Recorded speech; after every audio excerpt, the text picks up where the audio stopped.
It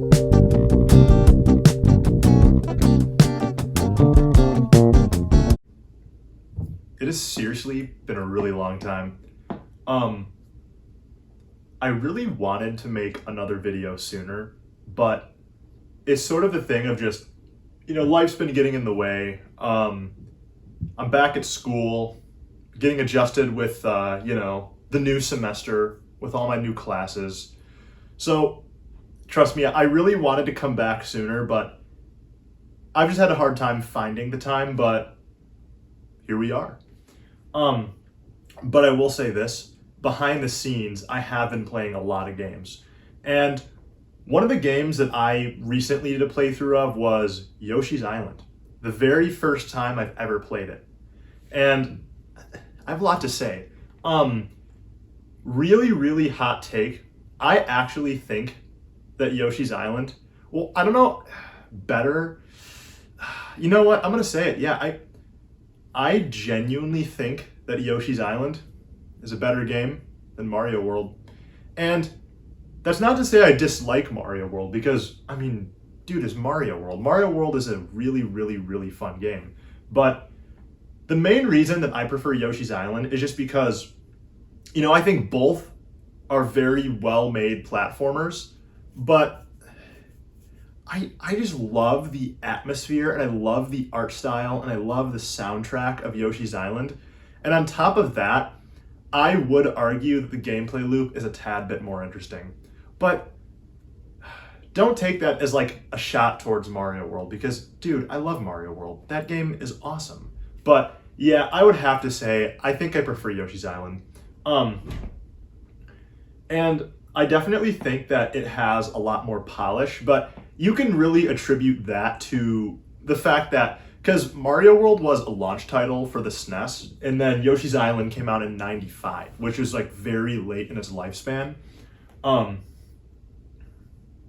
so I think because of that, they were more accustomed to the Super Nintendo's hardware. I think it was easier for them to make a more polished game in '95, versus the system's debut. So, I definitely don't want to like diss Mario World. It's a great classic game. No, genuinely. Um, but no, everything about Yoshi's Island, it's so cool that like it's a prequel to all of the Mario games. I mean, that is so interesting. It's like the origin story of Mario and Luigi, and that is just the coolest. As like a longtime Mario fan, it is just the coolest thing ever. The art style looks like it was made with like pastel or crayons maybe, and it's incredibly colorful and it's incredibly lively. I mean, the soundtrack is great. Um, all the boss battles are very interesting. The level design, the enemy design, it's all just interesting and it's very whimsical. The art style is it's very cartoonish and animated, but like I love that. That's so cool. Um, and yeah, no, it just on top of all of that, the thing I really like about Yoshi's Island is that like, since you're playing as Yoshi, Yoshi controls a bit differently to Mario. And don't get me wrong, I love me some classic Mario. Like, as we speak, I'm actually doing a playthrough of New Super Mario Bros. 2 on the 3DS. And yeah, it's fun. The other day I was calling my friend from back home and we kind of agreed that that game is just sort of like, it's sort of like junk food. Like, it's Mario and it works and it's well made Mario, but it's like one of the most random entries in the franchise ever. And since you're getting coins left and right and one-ups left and right, the game feels a little bit more brain dead than typical Mario. But like, I mean that in like a funny way, not a shot towards it, because I actually love the fact that New Super Mario Bros. 2 is like kind of brain dead. So, after a long day of classes and I'm really drained from the day, I mean, laying back and playing New Super Mario Bros. 2 is just really fun. And maybe playing it in class too. I didn't say it. Um, but okay, back to Yoshi's Island.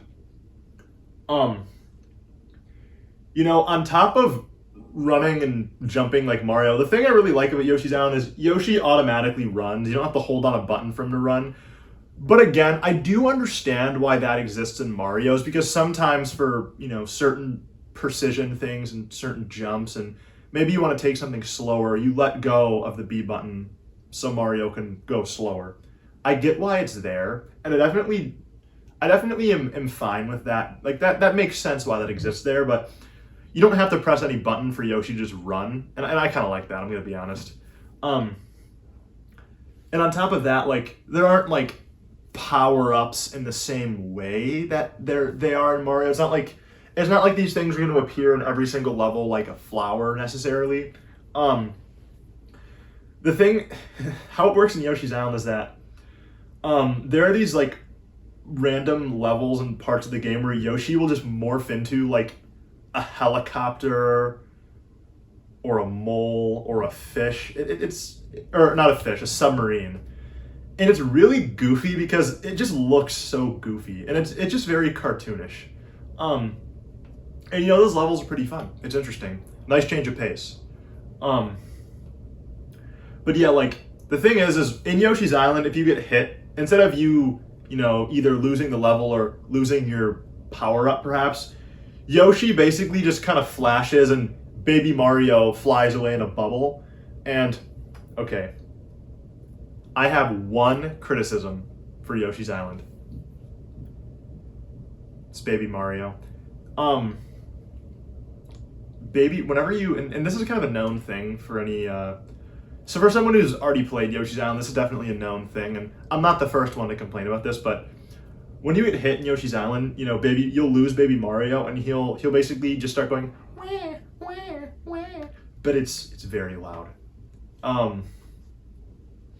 It is not a deal breaker. I mean, this game is still incredible, but I have to say, like, it can be annoying sometimes because it's really loud and it's really high pitched, and on top of him going, wah, wah, wah, you hear beep, beep, beep, like in the background. So it's a really like headache inducing sound.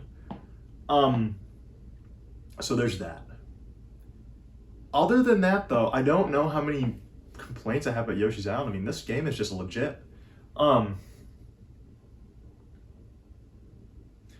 But no, yeah, Yoshi he can run around, he can flutter, which this is the game that introduced Yoshi's ability to flutter in the air after jumping, and that's something that they gave to Yoshi, as Yoshi returns in New Super Mario Bros. Wii and whatnot.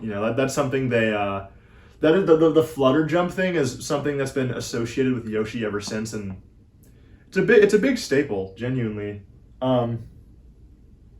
And Yoshi can also, like, kind of like how he did in Mario World, he could grab enemies and eat them, and they become an egg. But the thing about this game is when he does that, the egg follows Yoshi, and you can actually aim the egg and throw it at enemies as a projectile. So it's like Yoshi, and on top of that, there's also a ground pound. Yoshi's moveset is just legit. Like, he can do a lot, and that just makes the game that's just more layer to the gameplay that just makes it more interesting. And yeah, like for me, the main reason I just love Yoshi's Island is the whole atmosphere of this game is just colorful. Colorful is the best way I could describe this game. It just feels colorful. I genuinely love it. So what I actually ended up playing the Game Boy Advance version because I brought my Game Boy Micro to school, and I will say this thing has been really sweet because the picture is surprisingly sharp, and on top of that, it's backlit and it's got a headphone jack, which is really nice because listen, I love the SP, but it doesn't natively have a headphone jack. That kind of sucks. You can get adapters, of course, but it's really nice that they included that with this one. And yeah, I've got a little wrist strap on it so I don't drop it.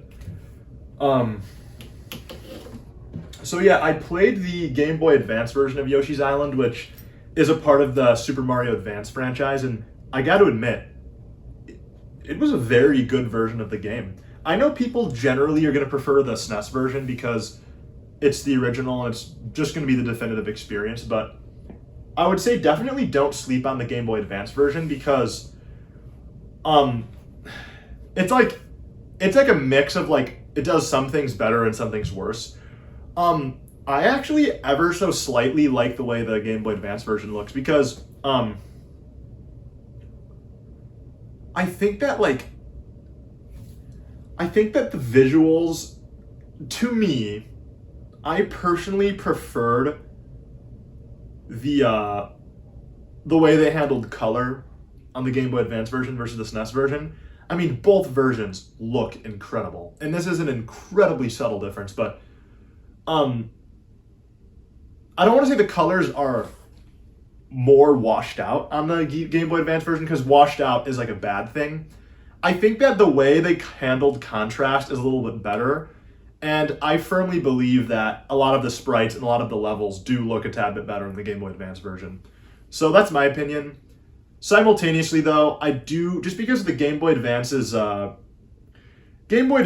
hard time handling sound, and you can still make some great soundtracks on the GBA, but it's not the easiest thing to do. A lot of Game Boy Advance games have like very like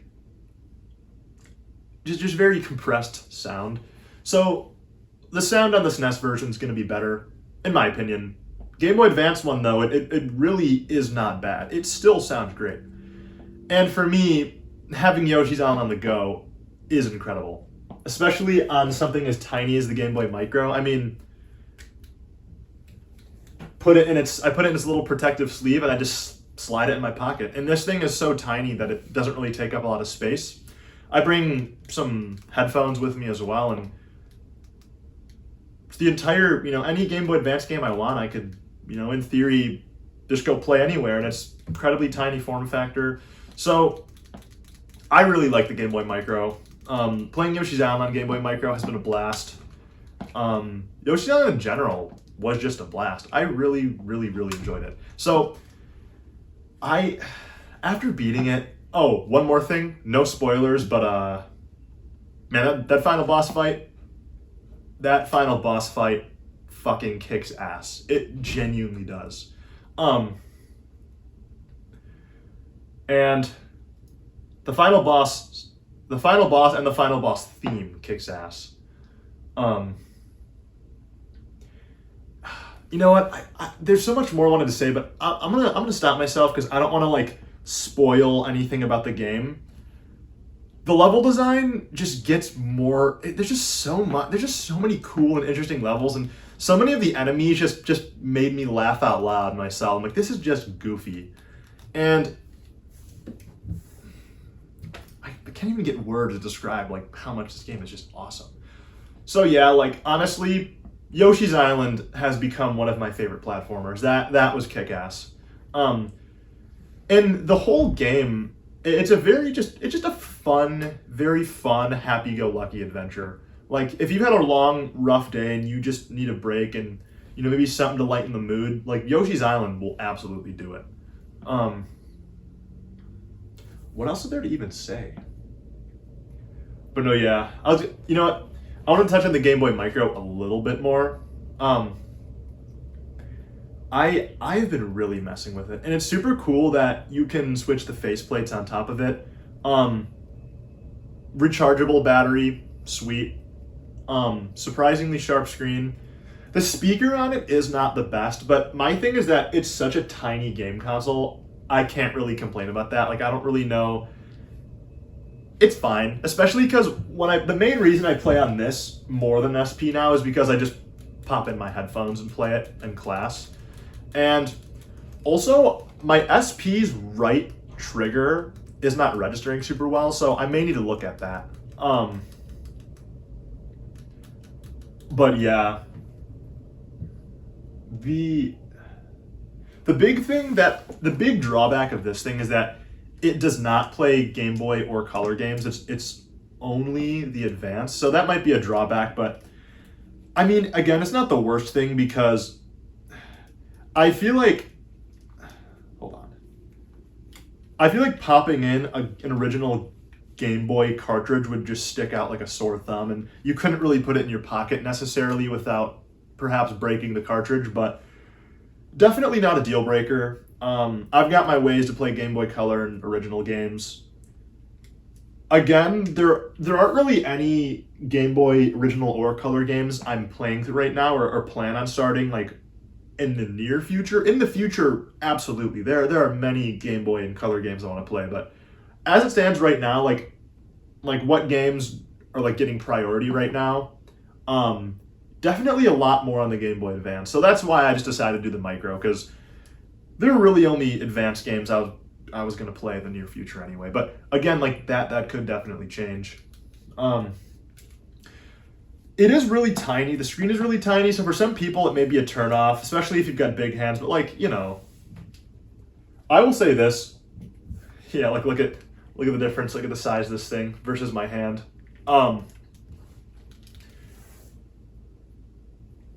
For some, it may be a deal breaker. So if the micro is not for you, I completely understand. And on top of that, it is more expensive than SP. So for like practical reasons, I mean, the SP makes more sense to buy. But if you're willing to dish out big bucks for a micro, I mean, it's fun. I would recommend it. But it's not like a necessary thing. And then like the original DS and the Lite could also play advanced games. So you could just buy a DS Lite, get your advanced games and your DS games, just 2-in-1.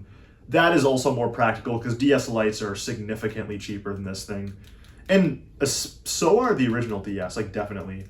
But the original DS's screen is good. It's not bad, but it's not the brightest, most colorful looking screen ever. Whereas the Lite's got a great screen. That screen's great. But yeah, like for me, even with like relatively like large adult hands, the micro has been fine. I've really had like, it really isn't super uncomfortable for me to play. I think the face buttons are incredibly comfortable feeling, so that alone makes this thing really enjoyable to play on. And the triggers are pretty clicky. I've heard people complain about the triggers. It does kind of suck because when you click them from back here, it doesn't really register, and you gotta like move your finger up a little bit more to click or to like register the input, but not necessarily a deal breaker. These are just small things. This thing is still like a delight to play on. The first video I ever made on this channel was about the Game Boy Micro, and I'm talking about it too much. Maybe I should hold off on that for now, because this is not about the micro. I wanted to make this about Yoshi's Island, but definitely get really sidetracked. But yeah, no, genuinely, Game Boy Micro is super fun. It's really fun to just kind of like just do your thing, man. Like if you want to carry around some goofy, obscure game system that's like almost 20 years old, you know what? You go ahead and do that, because you should be yourself. You know what I'm saying? You really should be yourself. That is just, I mean, I don't mean to sound like some you know, some like grade school teacher or something. Wait, would a grade school teacher say that? But no, like, I mean, you should be yourself. Like, honestly, it's the best way to live. From my experience, that is the happiest way one could live, is just being yourself. And I'm not gonna lie, it's technically an opinion, but that's one of those opinions to where like, I feel like we can all kind of agree on that one. Well, you should not be yourself. You should be yourself. Not because it's the right thing to do, but because I said so. All right. Oh, before I go, this is this was a Japanese import, but this is like a little, I think this might supposed to be like a purse or something, but honestly, so one, I like Piplup, but and two, I just bought it so like, let's say I'm going to class and maybe I've got some downtime in between classes, I could bring this thing, maybe like toss my headphones and a couple games in there. And this definitely doesn't fit, and this doesn't even remotely fit my Game Boy Advance collection as a whole, but like, I mean, do I need to have every Game Boy Advance game I own with me at all times? Absolutely not. I just bring a few that I'm playing through right now, toss them in here, put the micro in my pocket, and maybe I could fit the charger and some headphones in there as well, and I kind of just take all that with me. It's doesn't take up a lot of space and a lot of fun to be had. But yeah, no. It's like, okay, I would love to talk more, but I got shit to do. So yeah, it's been a long time. Haven't made one of these in a while, but I'm glad to come back. All right, y'all. Well, always be yourself and always listen to your heart. That shit's really important, like genuinely. If you're not listening to your heart, what are we even doing? All right, that's it. Peace.